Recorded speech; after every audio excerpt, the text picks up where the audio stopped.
Hello ladies and gentlemen, welcome back to the channel. My name is Psycho Gold and this is Psycho Gold Videos. Tonight we're going to be watching That Time I Got Reincarnated as a Slime episode 13. Now this episode came out a few hours ago. I was streaming, it's Christmas Eve, and we were having a good time, me and my friends just having a laugh, playing some Cards Against Humanity, some Borderlands before that, and we had quite a hell of a time, so I hope you guys have been enjoying your Christmas Eves. I hope most of you have got it off work. If you're working during the festive season, then I'm hoping you're making the best of it. If you're someone such as a nurse or a firefighter or a policeman, then thank you for working through the Christmas period. I know it sucks. My partner is doing it right now as we speak. She is working night shifts, so yeah. You guys make a great sacrifice, so just know that the rest of us appreciate it. But anyway, with that said, Merry Christmas and welcome to today's episode. I'm wearing my Deadpool Christmas jumper and it's time to find out just what's going to happen when the lizard men face the orcs with hopefully the arrival and said help of the great sage Rimuru. Well, when I say sage I mean slime. For some reason sage just worked in my mind. Oh, it's because he has a great sage inside of him, that's probably why. So yeah. If you aren't caught up to date on the last episode, why would you be here if you aren't caught up to date? But anyway, if you aren't caught up to date on the last episode, we had the big moment where Gabiru decided to overthrow his father, the chieftain of the lizard men. The youngins took over and basically took the oldens by surprise and was like, we're not gonna stand for this anymore, we know what we're doing, we're gonna go fight the orcs! Which in fairness, they did. And they actually didn't do too badly, and then they realized why they were told not to go and face them head on, because the orcs then ate the dead that they'd just created, gained their powers and gained stronger, and that's when the penny dropped that they can't actually beat the orcs if they try. So yeah, I'm very curious to see where exactly we're going to go with this episode, so without further ado, let's jump into it. 3, 2, 1, go!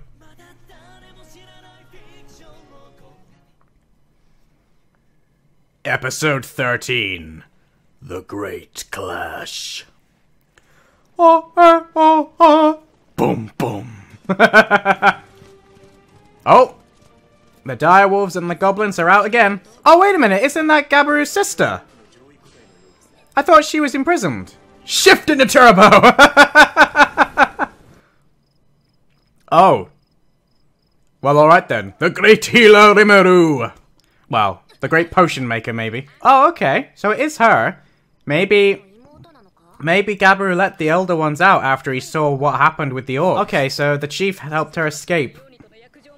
Fair enough. Yeah, I was gonna say, Syiance definitely building up the expectations of what Rimuru can do. Hi!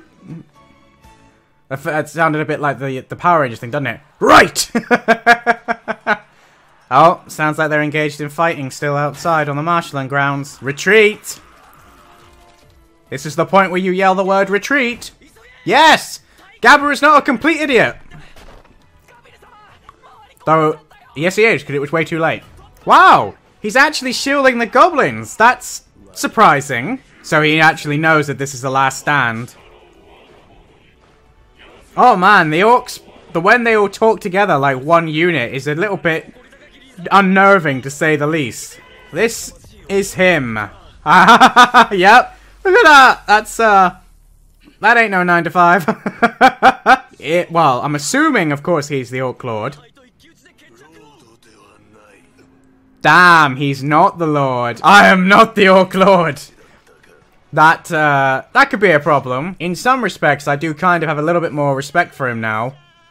Because, you know, he's trying to save his men by going one-on-one with the general. Even though he's probably confident he can't win. Oh, wait a minute, is she gonna step in and be like, ha ha, I am removing you from the forest? Okay. What can you, let's see what you can do then. Oh, hello. Okay, the big powerful Martian is like quite worried about this. Fear my powerful song? Whoa! What? Okay. Right, time to go.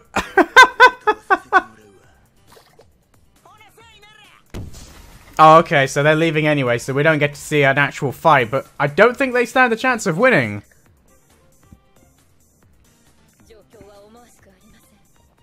Well, you did just kind of stand there. You know, you could have done something rather than just watch them go poof. So, yeah, don't mess with a Dryad is the moral of that story. He's just gonna swing his own axe and just, like, cancel it out completely.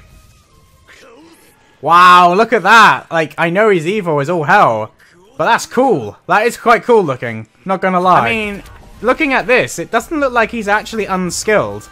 It looks like he is pretty powerful in his own right, like I said. Yeah, Gabaru! You surprised me! Oh, go on, kill him. That would be the ultimate... No. Ranga! He's captain of the Goblin Riders now! Nice! So we sent Ranga and Gobta. Whoa! That looked like Black Lightning. No, it doesn't. What the hell? I mean, it does kind of look like Black Lightning, but mixed with another spell? They're just getting wrecked. The flames are on our side. They're mystical. They know better than to attack us. You think? Well, that's reassuring. You don't remember us. Oh, yeah. It's payback time. No. Oh, look. They've lost their joint voice. Ooh. So it is his magic. Damn. Go on. Whoa! Okay. I think Ranga took that personally. Oh, is Ranga going to use his own Black Lightning at last? I was going to say, Rimuru, get out the way. What the hell? I think Best Doggo's pissed off.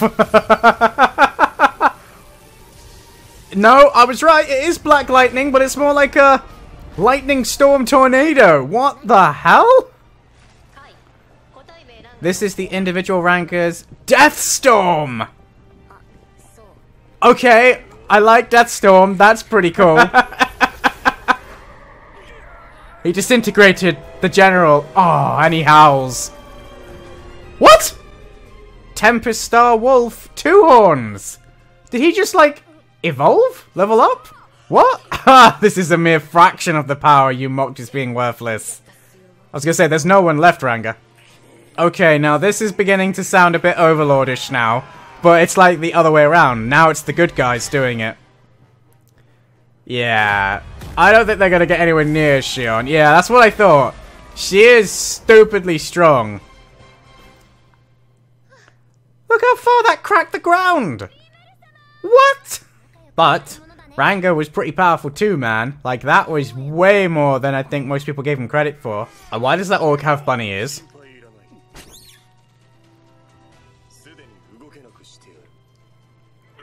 Oh my lord, his silk is utterly terrifying. Making us your enemy. Yeah, that was a bad move, friend. Oh, that's gonna hurt. Yeah. That was straight out of a Mortal Kombat fatality, man. That was lethal. I love it. By him. Hello. We're seeing the interior of a castle. Oh, and of course, there's someone behind the someone.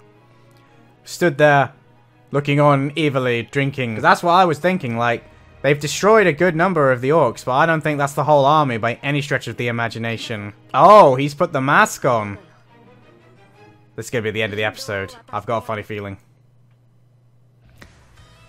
Yeah.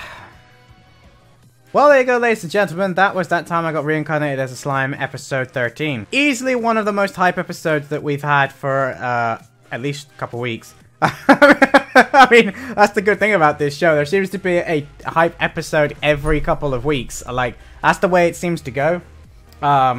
We seem to have a couple of episodes of talking, a couple of episodes of fighting. And this episode, I actually thought it did a really good job of balancing. I mean, it was definitely an action-heavy episode, but it still had a decent amount of story in it. Like, we had the introduction of the chieftain's daughter, and then she formed the alliance. She, you know, managed to almost escape But unfortunately, she would have been killed, obviously, if it wasn't for the fact that Ninja Man was there to assist.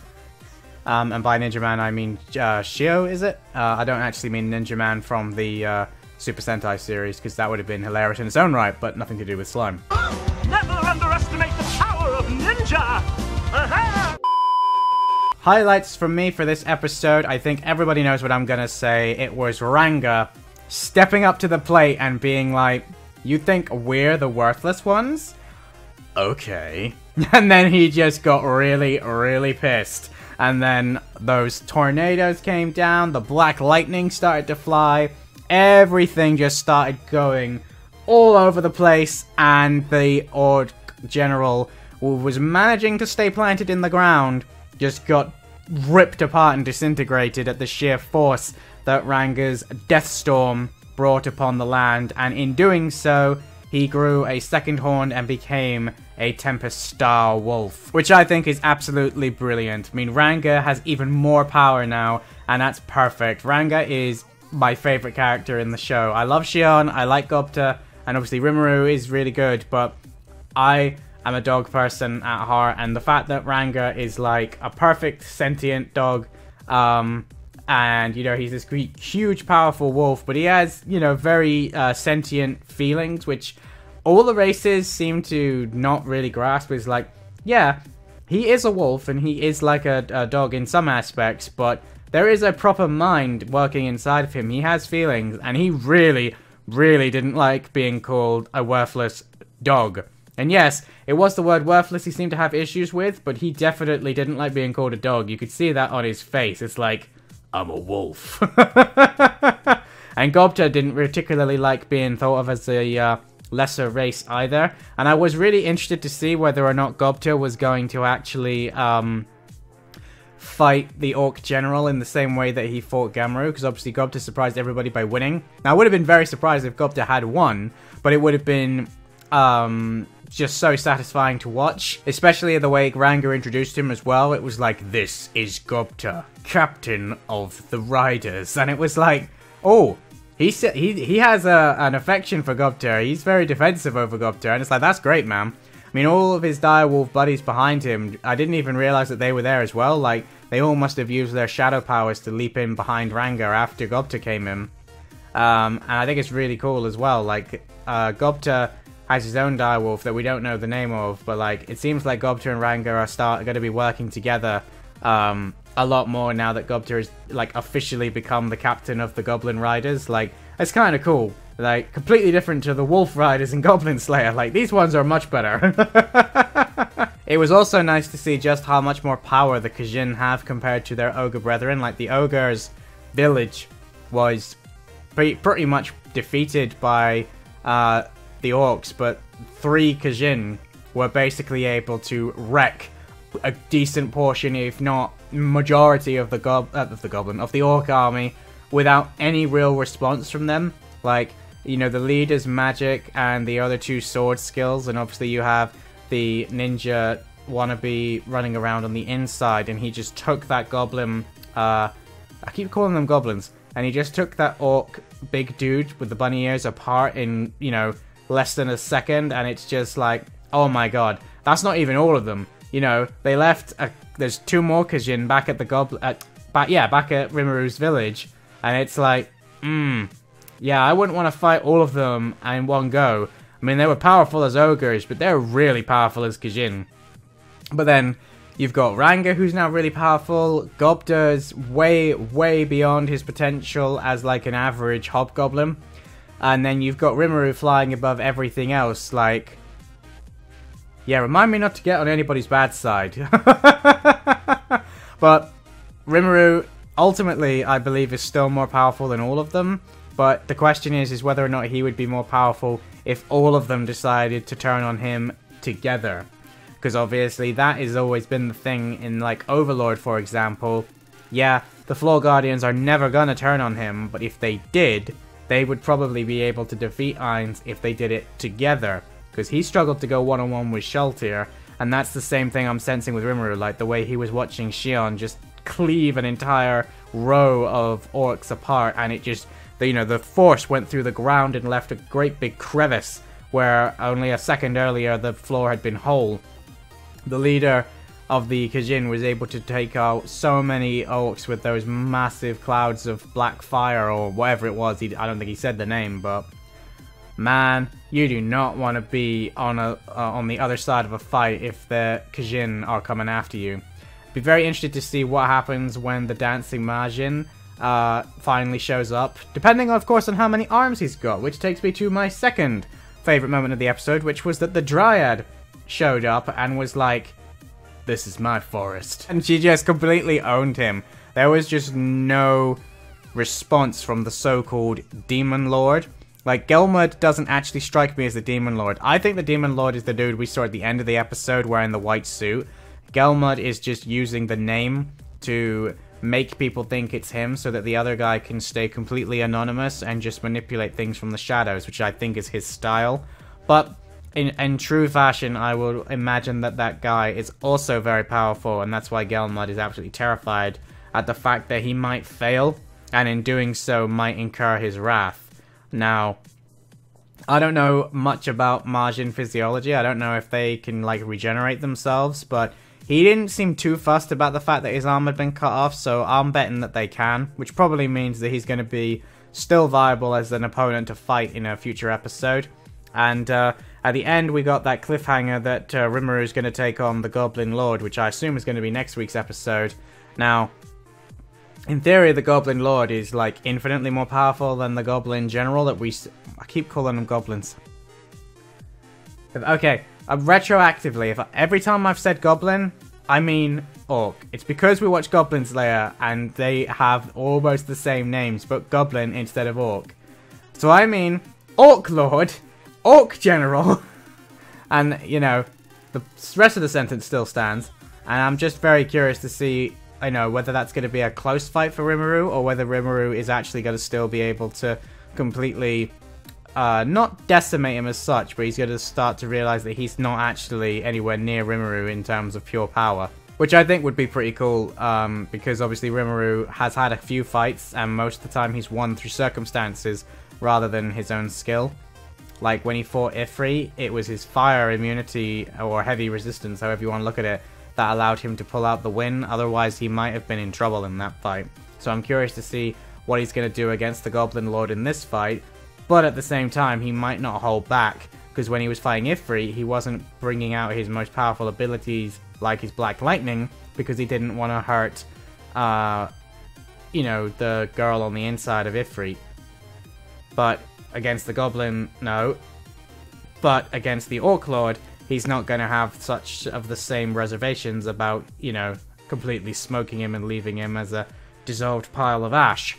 Much like Ranga did, except Ranga had the good sense to clean up and blow all of the ash away.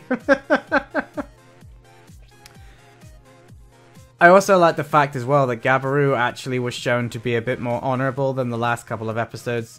You know, they've kind of painted him in a bad light, but I've been saying since the word go that I don't actually think Gabiru is as bad as we're being led to believe. I think it's everybody else influencing him. And I think this episode kind of shows a little bit of what his true colors are underneath, in that he might be an egotistical, overconfident, what's the word I'm looking for? Superiority complex lizard man, but he, you know, he protected the goblins that they brought with him. He didn't want his men to get hurt. He challenged the general to a one-on-one fight, even though he was fairly confident that he wasn't going to be able to win, and he didn't give up. He kept going even afterwards, and to be honest, he did a lot better than, you know, the general especially thought he was going to be able to do. He almost got his trident in through that general's skull, but if he didn't have that massive shield, he might not have been able to stop him. So I think Gabiru actually did well on that one. Anyway guys, that's going to be it from me on this particular episode. I really am looking forward to reading your guys' comments on this.